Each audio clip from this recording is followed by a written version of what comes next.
सबों को रुखसत करते करते कितना वक्त लग गया। आओ।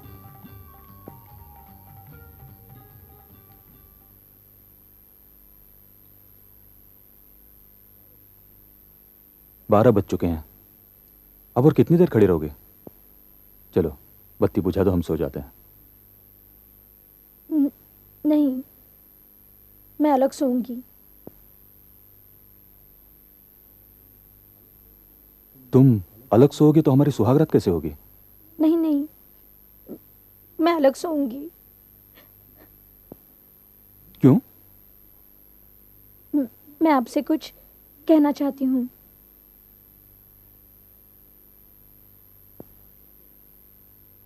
क्या कहना चाहती हो? आप मुझे माफ कर दीजिए।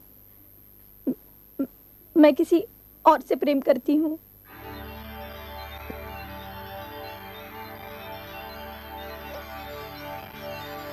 तो फिर मुझसे शादी क्यों की? मुझसे गलती हुई है, लेकिन मैं मजबूर थी। घर वालों ने जबरदस्ती शादी करवाई है। तो जिससे प्यार करती हो उसी से शादी कर लेती। उसकी जात अलग है। हमारे घर वाले सब कट्टर रूढ़िवादी ब्राह्मण हैं। तो अब मैं क्या करूं? मुझे यही रहने दीजिए। मैं कभी आपको परेशान नहीं करूंगी, कभी आपके सामने भी नहीं आऊंगी।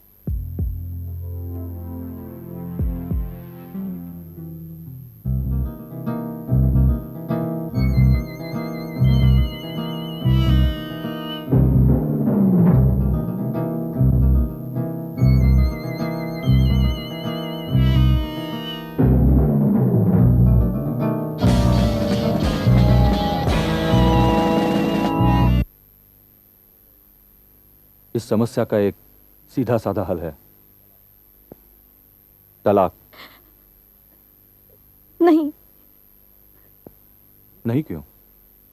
तुम्हारे घर वालों ने तुम जिसे चाहती हो उसे शादी न देकर तुम पर बहुत बड़ा अन्याय किया है। इस अन्याय को न्याय में बदल देना चाहिए। मेरे दद्दा इस सदमे से गुजर जाएंगे।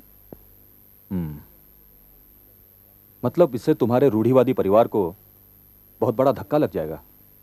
हाँ। तलाक अगर मुमकिन नहीं है तो दूसरा रास्ता है। तुम अपने माता पिता के पास वापस चली जाओ और जैसे वहां रहती थी वैसे रहो। नहीं, वो मुझे वापस यहां भेज देंगे। ऊपर से सबों को पता चल जाएगा। तो फिर तीसरा रास्ता है, तुम यही रहो, अलग रहो। मैं तुम्हारे पास नहीं आऊंगा, लेकिन मुझे भी तो अपने समाज और मूल्यों के साथ जीना है। और इस सूरत में हमें बाहर वालों के सामने पति पत्नी का नाटक खेलना पड़ेगा। तुम कर पाओगी?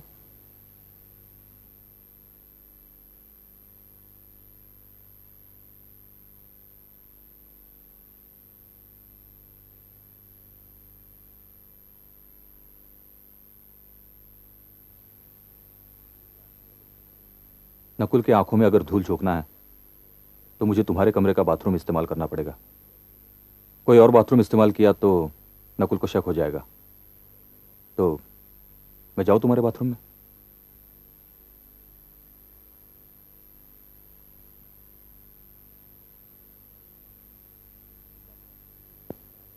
एक बात और है, तुम मुझे आप कह के पुकारती हो, ये अच्छा नहीं लगता। अकेले में चाहे तो कह सकती हो, लेकिन नकुल या किसी और के सामने तुम कह के पुकारना ही उचित होगा। पति पत्नी एक दूसरे को आपस में तुम कहकर ही पुकारते हैं।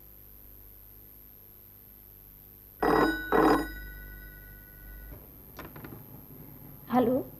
दीपा, मेरी आवाज पहचानती हो? पहचानती हूँ। घर में कोई है? नहीं, मैं अकेली हूँ। अपने पति को बताया? हाँ। फिर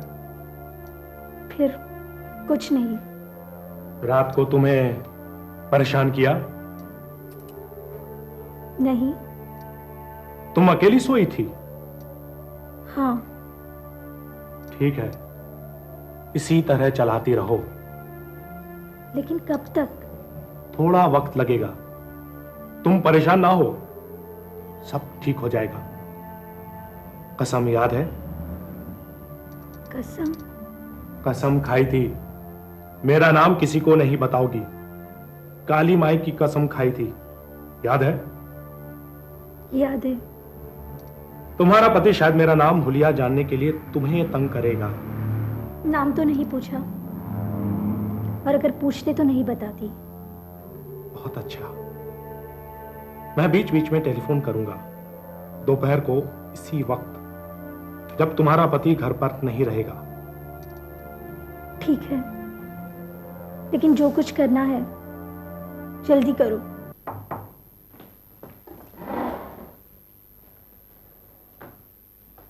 सारे दिन कोई तकलीफ तो नहीं हुई? नहीं। खाना खा लिया? हाँ। मैं शाम को अक्सर नृपति बाबू के घर जाता हूँ, वहीं तो तुम्हारे भाई साहब से पहली बार मुलाकात हुई थी। आज भी सोच रहा हूँ घूमाऊं, कोई काम तो नहीं है? नहीं। मैं हाथ मुंह धोकर चाय पीकर चला जाऊंगा, 7-8 बजे तक वापस आ जाऊंगा। अरे तुम? नमस्कार। नमस्कार नमस्कार। अरे तुम आज यहाँ आओगे ये तो उम्मीद नहीं थी। हमने सोचा था भाई नई नई शादी हुई है, कुछ दिन घर ही रहोगे या फिर कहीं घूमने चले जाओगे।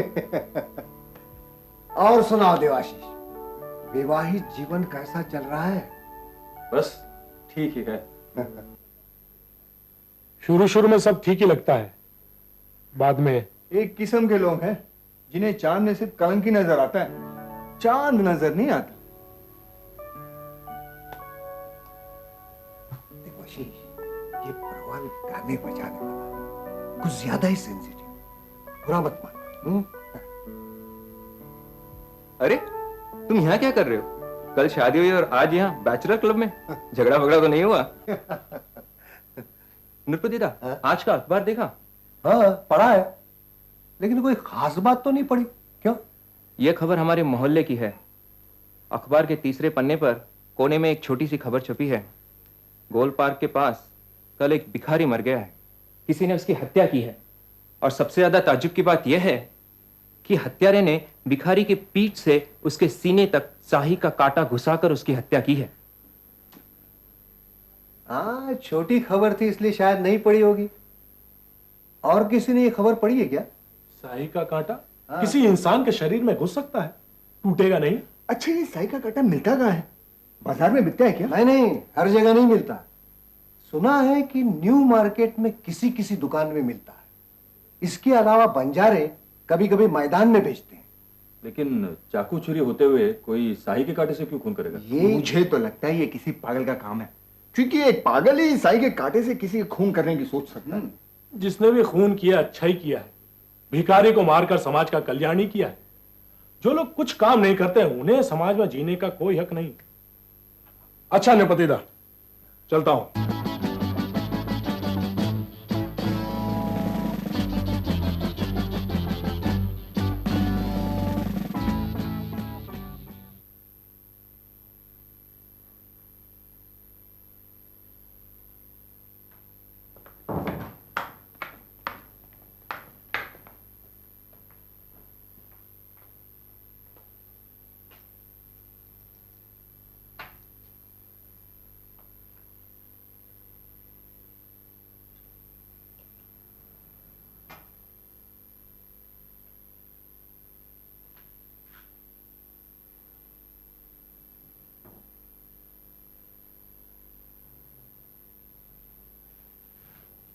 दीपा, आज उत्पल सिनेमा हॉल में एक अच्छी फिल्म लगी है।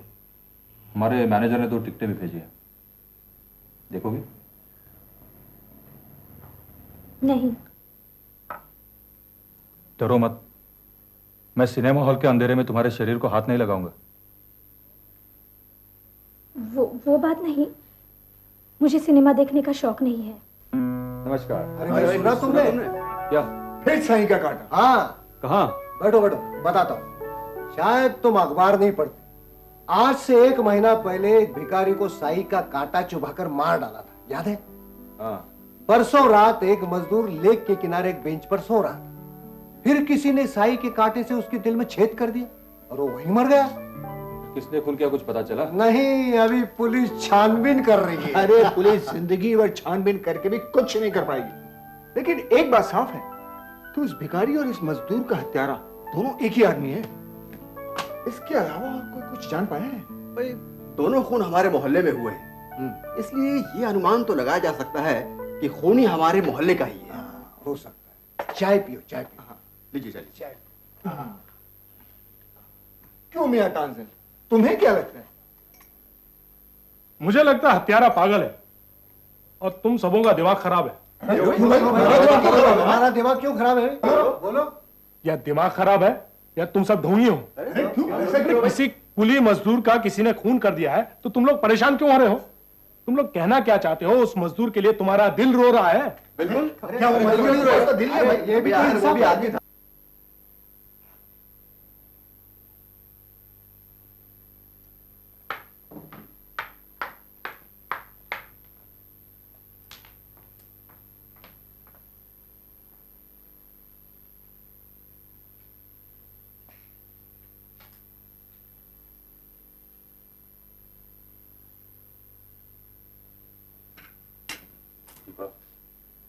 एक बात है, हमारे फैक्ट्री के सभी वर्कर्स चाहते हैं कि तुम एक बार फैक्ट्री में आ जाओ। वो तुम्हें रिसेप्शन देना चाहते हैं, चलोगी? जाना जरूरी है क्या? नहीं, अगर तुम ना आना चाहो तो मैं जबरदस्ती नहीं करूंगा, लेकिन अगर आओगी तो सब लोग बहुत खुश होंगे। ठीक है, मैं जाऊंगी।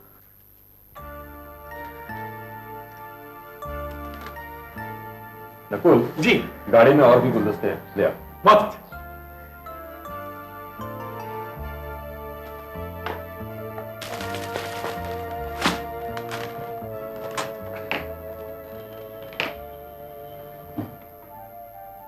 कैसा लगा? बहुत अच्छा। हमारे संबंध चाहे जैसे भी हो, लेकिन हमारे फैक्ट्री के वर्करों के लिए तो तुम उनकी मालकिन ही हो, खास करके हमारे मैनेजर मिस्टर दत्त के लिए। कब से कह रहे थे तुमको फैक्ट्री ले जाऊं। मैनेजर बाबू तो बहुत अच्छे हैं। सिर्फ मैनेजर ही क्या, सारे लोग अच्छे हैं। और फैक्ट्री का मालिक?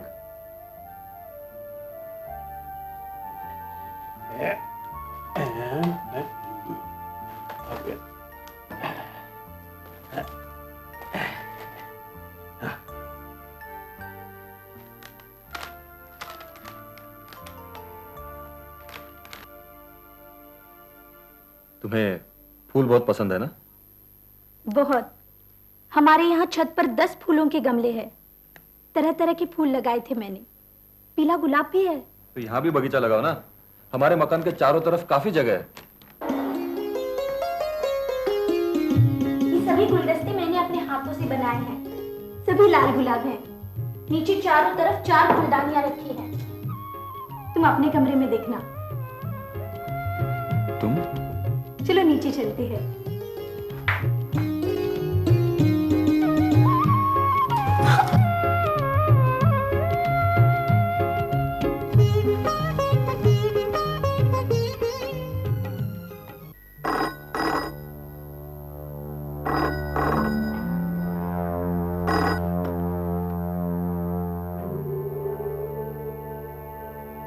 हेलो।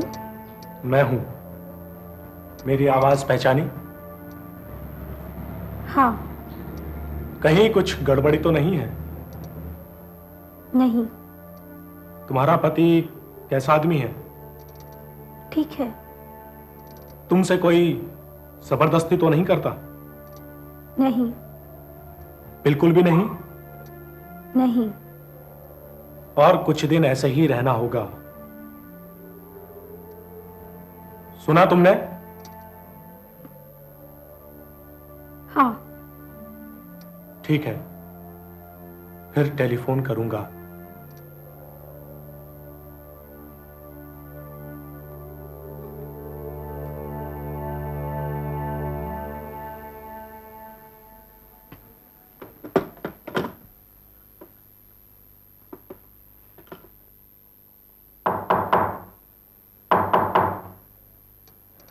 कौन?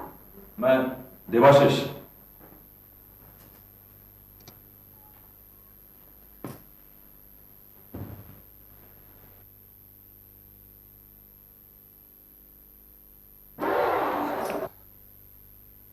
सीने में बहुत दर्द हो रहा है, बुखार भी तेज है। किसी डॉक्टर को बुलवा दो।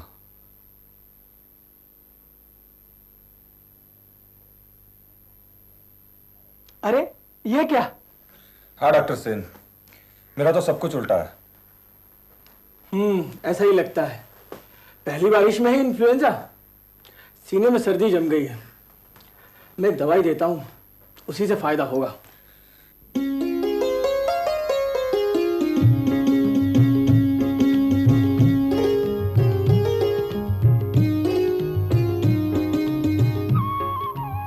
लो चाय पी लो। दीपा,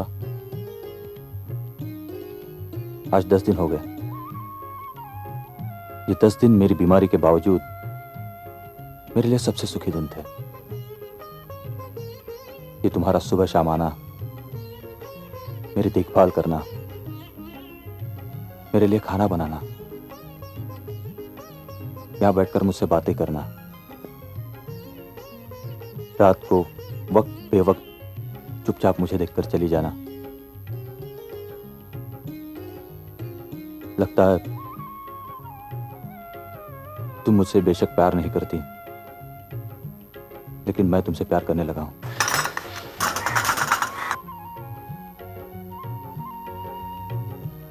लगता है माली आ गया।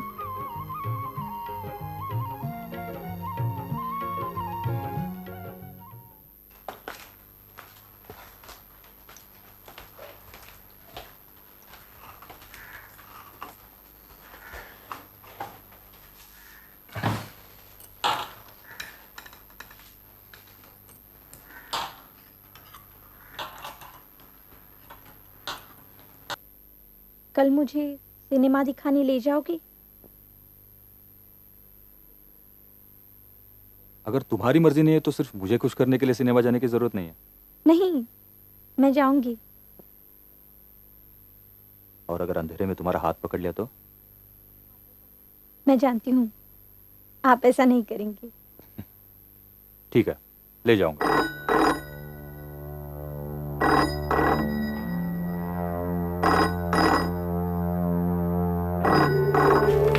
हेलो। अच्छा अच्छा, क्या हाल है? नहीं नहीं तो घर पर ही हूं। हाँ हाँ, सब ठीक है। इस वक्त? अच्छा, समझा, मैं आता हूं। नहीं नहीं, तकलीफ की कोई बात नहीं। ओके।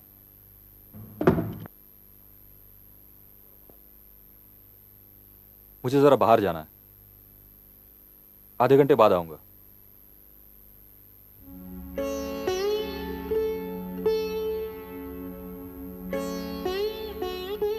भैया जी कहाँ गए?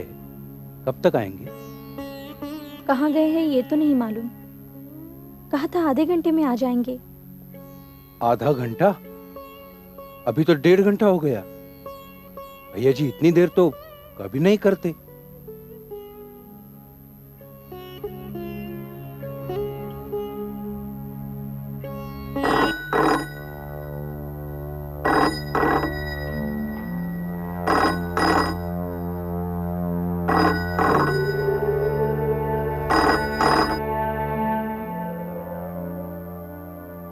हेलो।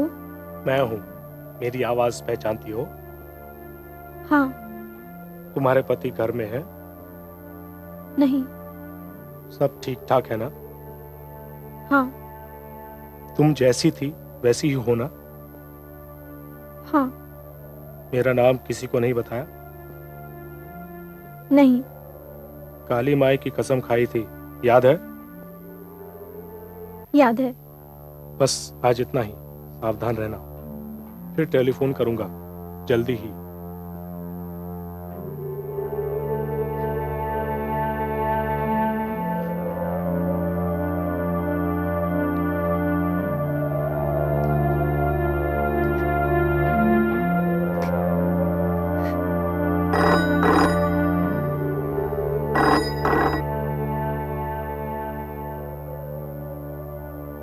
हेलो, ये क्या देवाशीष भट्ट का मकान है?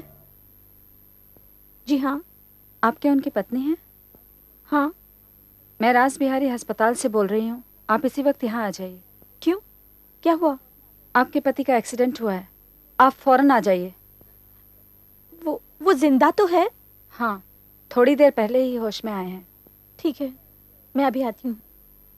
अरे आइए आइए आइए इंस्पेक्टर साहब, आज लगता है सब अजीब और गरीब घटनाओं का दिन है। व्योमकेश बाबू से भी मुलाकात हो गई। प्लीज कम इंस्पेक्टर साहब, प्लीज कम, बैठिए, आइए। चलिए। बताइए क्या मामला है? अरे भाई ताज्जुब की बात है, अनहोनी घटना। मैं 20 साल से डॉक्टरी कर रहा हूँ, लेकिन आज तक ऐसी अननेचुरल बात मैंने नहीं देखी। हालांकि मेडिकल साइंस में 2-3 केसेस दर्ज किए गए हैं, लेकिन अपनी आंखों से तो पहली बार देख रहा हूँ। अच्छा, काफी दिलचस्प मामला लगता है ये तो। शुरू से बताएंगे? जरूर। रात को 9 बजे करीब 3 लड़के एक बेहोश आदमी को टैक्सी में लेके आए। वो लोग रविंद्र सरोवर घूम रहे थे। वहां बेंच पर एक आदमी पड़ा मिला, जिसके पीठ के अंदर स्याही का कांटा घुसा हुआ था। उनमें से एक ने उस आदमी को पहचान लिया। वो उसी की फैक्ट्री का मालिक देवाशीष भट्ट था। मैंने जांच की, स्याही के कांटे से हत्या होने की तो बात सबको मालूम है। मैंने सोचा जब आदमी जिंदा है तो कांटा दिल तक नहीं पहुंचा होगा। जब दिल की जांच की तो कमाल की बात नजर आई, वहां दिल ही नहीं है। और जांच करने पर पता चला कि यह वो अजीबोगरीब घटना है जहां दिल बाएं तरफ न होके दाएं तरफ था। ये रहा वो कांटा। थोड़ी देर बाद देवाशीष को होश आया, तब उसने अपना पता और टेलीफोन नंबर दिया। देवाशीष की पत्नी उसको एक बार देख के गई। नींद की गोली की वजह से वो सो रहा था। हमने कहा डरने की कोई बात नहीं है, आप जा सकती है, लेकिन वो नहीं मानी। कहती है हम यहीं रहेगी।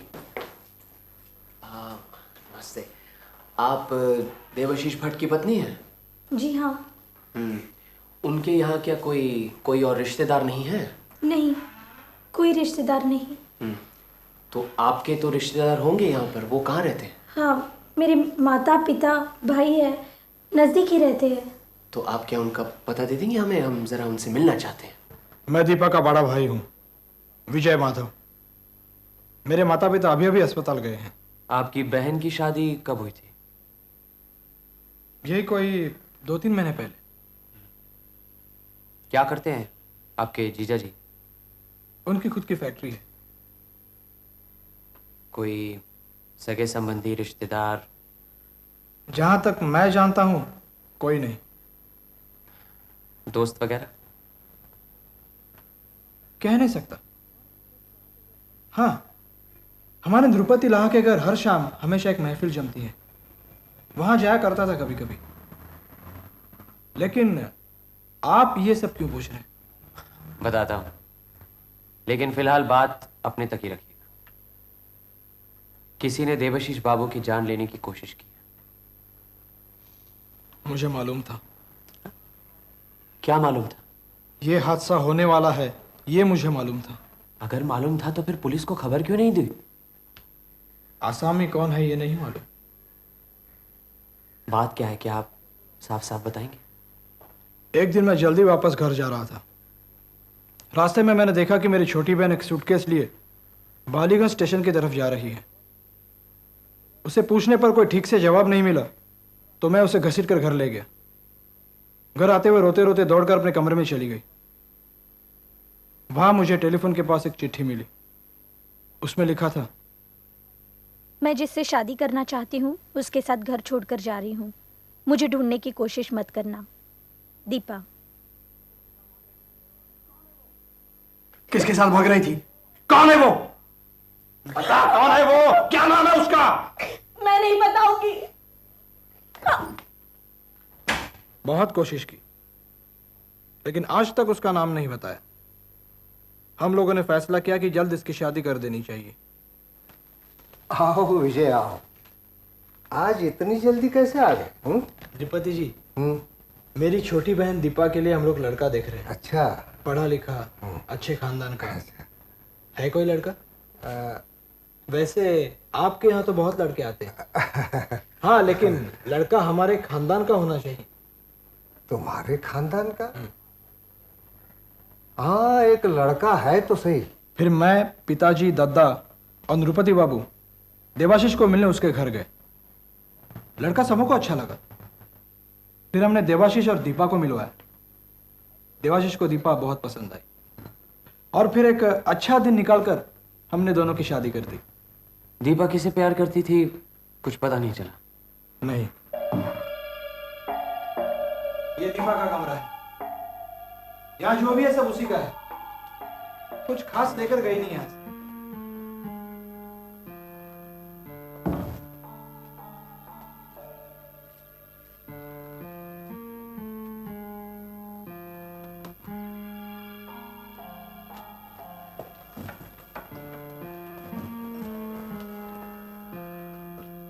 गाना बजाने का काफी शौक है? जी, सितार बजाती थी।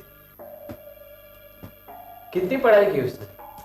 स्कूल की पढ़ाई तो खत्म हो गई लेकिन कॉलेज नहीं गई। किताबें तो काफी। आप देखिए मैं अभी आया।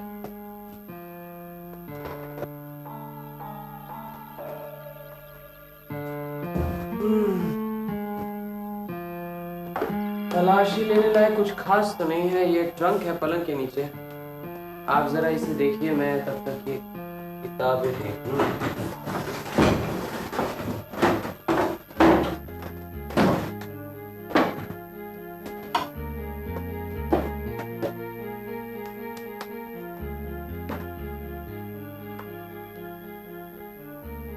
मुकेश बाबू जरा इधर आइए। ये देखिए ऑटोग्राफ की किताब, दीपा की अपनी किताब है। तुम्हारी बिजली जैसी चमकती आंखें मेरे दिल में बादलों की गर्जन पैदा करती हैं। तो ये बात है।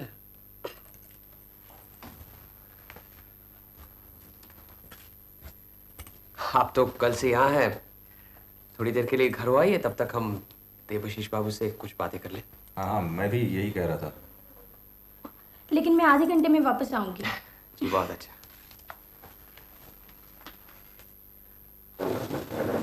मेरा नाम ब्योमकेश बख्शी है। आपसे 2-4 सवाल करने हैं। हाँ हाँ, पूछिए। आप कल शाम को या कल रात को लेक पर घूमने गए थे? घूमने तो नहीं, लेकिन लेक पर गया था। क्यों गए थे? एक दोस्त ने टेलीफोन करके बुलाया था। दोस्त? तो कौन दोस्त? उसका कोई नाम? खड़क बहादुर। खड़क बहादुर नेपाली है? हाँ हाँ, फुटबॉल का नामी खिलाड़ी है। अच्छा अच्छा अच्छा, वो। लेकिन उसने आपको लेक पर क्यों बुलाया? उसे कुछ रुपयों की जरूरत थी, मुझसे उधार लेने के लिए बुलाया था। तो आपके घर क्यों नहीं गया? ये मुझे नहीं मालूम। शायद हिचकिचाया होगा कि किसी को पता न चले। कितने रुपए मांगे थे? 1000। तो क्या आप रुपए साथ लेकर गए थे? नहीं, टेलीफोन पर उसने रुपयों के बारे में नहीं कहा था। सिर्फ कहा था कि कुछ जरूरी काम है। फिर हम दोनों मिले, बेंच पर बैठे, बात की। फिर उसका कुछ ज़रूरी काम था इसलिए वो निकल गया और मैं भी जाने के लिए निकला तो अचानक पीठ में ज़ोर से दर्द चालू हुआ। फिर क्या हुआ कुछ नहीं मालूम। अच्छा, आपका दिल तो दाईं तरफ है। ये बात ज़रूर आपकी पत्नी को मालूम होगी। नहीं, शायद उसे नहीं मालूम। आपके दोस्त जानते थे? मेरा कोई दोस्त है ही नहीं। वैसे पिछले 2-2.5 महीने से मैं नृपति बाबू की बैठक में जाता हूँ। वही थोड़ी जान पहचान हो गई बस। तो वहाँ के जो लोग हैं उन्हें मालूम है? नहीं, कोई नहीं जानता।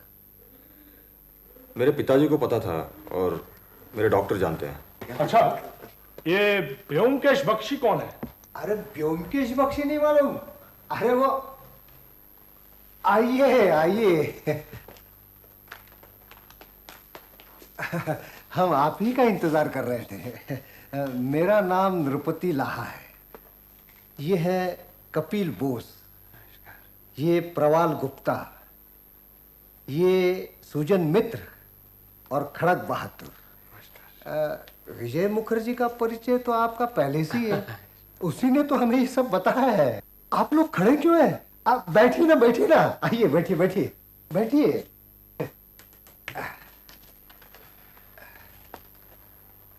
देखिए, आप लोगों का ज्यादा वक्त नहीं लूंगा, सिर्फ 2-4 सवाल करने हैं।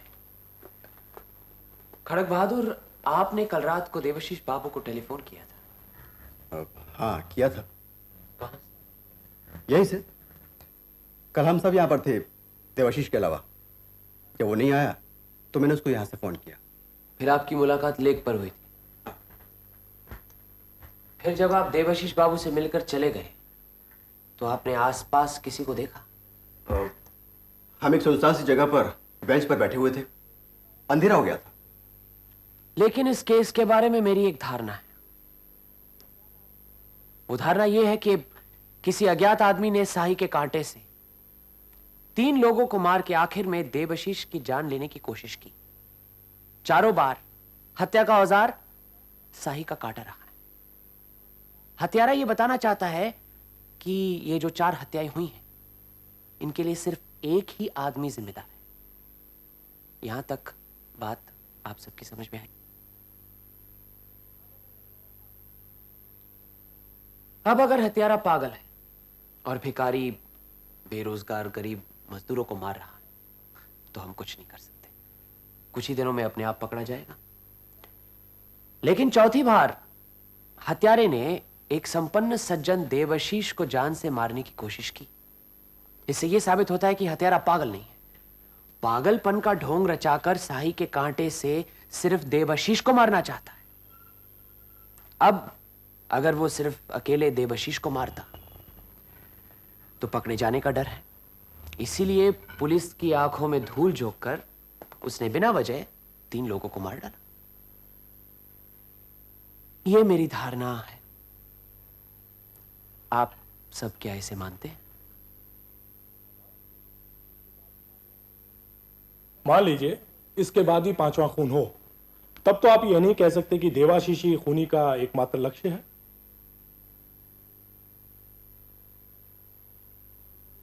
नहीं, फिर मेरी यह धारणा गलत होगी। तब कोई नया रास्ता ढूंढना पड़ेगा। लेकिन देवाशीष को मारने का मकसद क्या हो सकता है? इसका पता भी हमने लगा लिया है। कैसे?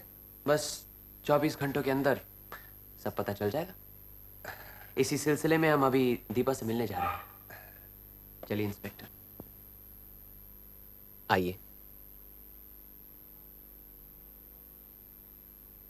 आपसे चंद सवाल पूछने हैं। क्यों पूछ रहे हैं फिलहाल ये मत पूछिए, लेकिन थोड़ी देर बाद खुद ही पता चल जाएगा आपको। जी पूछिए, जो कुछ पूछना चाहते हैं। अच्छा, नृपति लाह के यहाँ जो लोग अक्सर मिलते थे, आप उन्हें पहचानती हैं? हाँ, वो मेरे बड़े भाई साहब के दोस्त हैं। तो क्या ये लोग अक्सर आपके पिता के घर भी आते जाते थे? आते थे कभी कभी। प्रवाल गुप्ता शादीशुदा था। हाल ही में उसकी पत्नी गुजर चुकी है। ये मुझे मालूम नहीं। देवाशीष को कब से पहचानती हैं आप? शादी के बाद से। आपके पति देवाशीष बाबू का दिल बाएं तरफ ना होकर दाएं तरफ है, यह बात आपको मालूम है? मालूम है। मालूम है? हाँ, कुछ दिन पहले वो बीमार पड़े थे। तब मैंने मेरे फैमिली डॉक्टर को बुलाया था। परीक्षा के बाद उन्होंने बताया कि उनका दिल उल्टी तरफ है। अमूमन ऐसा नहीं होता ना? बस मुझे और कुछ नहीं पूछना है। आप जाइए, अपने पति के पास जाइए। नमस्ते। सर, शादी से पहले किसके साथ भागना चाहती थी, ये तो आपने पूछा ही नहीं। मुझे मालूम है, अब इसकी जरूरत नहीं है। दीपा निर्दोष है। ये तो बचपना था। मेरा आखिरी शक भी दूर हो गया। उस लोहे के कवच का क्या हुआ? हाँ हाँ, अरे गोपाल। हाँ हाँ ठीक है। मैं इसे यहीं पहन लेता हूँ। मैं फिर आपके साथ बाहर गाड़ी तक जाऊंगा। आपसे मैं ये कहूंगा कि आप गाड़ी लेकर चले जाइए, मैं डॉक्टर का इंतजार करूंगा। आप गाड़ी लेकर चले जाना, लेकिन याद रखना कि मेरे चारों तरफ गुप्त पहरा रहे। अब करीब 11 बजे हैं। मैं यहाँ से टहलता हुआ अस्पताल के बगीचे में जाऊंगा। अगर आधे घंटे तक कुछ नहीं हुआ तो वापस घर लौट जाऊंगा, ठीक है? लाइए।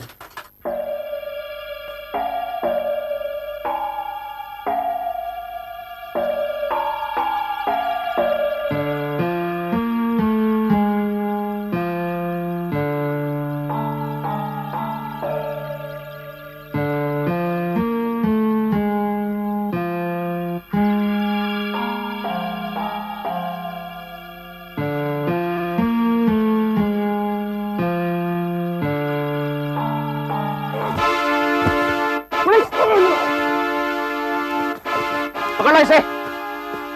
प्रवाल गुप्ता, तुमने 3 लोगों का खून किया है और 2 को मारने की कोशिश की है। ले जाओ इसे थाने। जब दीपा के कमरे की तलाशी ली गई तो उसमें एक निजी ऑटोग्राफ लेने वाली डायरी मिली।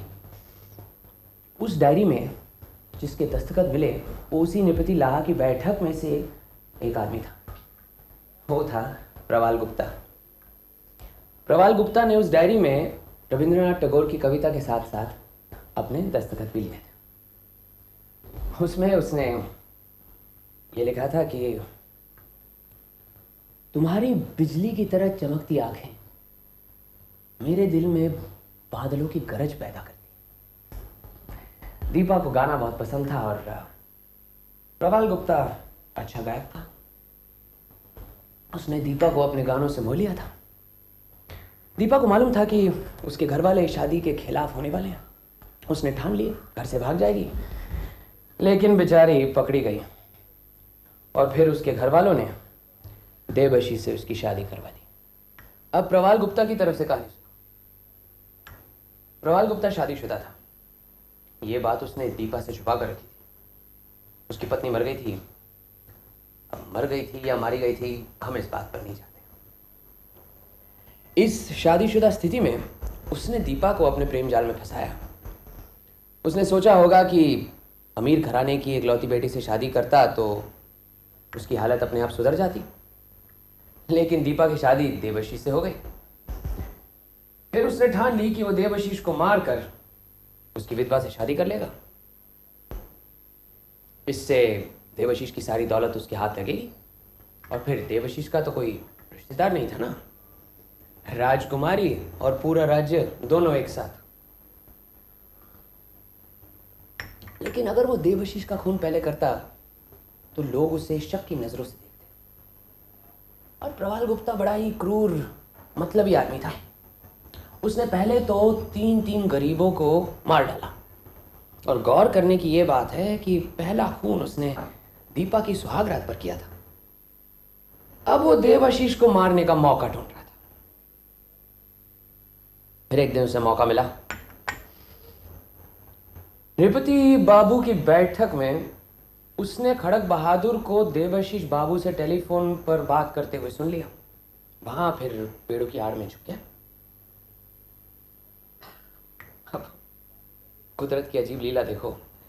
देवाशीष बाबू का दिल दाईं तरफ है और वार उसने बाईं तरफ किया। तो ये है कहानी। और कुछ पूछना चाहती हो? लेकिन वो तुम्हें क्यों मारने गए थे? मैंने उस दिन नृपति की बैठक में कहा था कि अगर शाही के कांटे से और खून न हो तो हम यही समझ लेंगे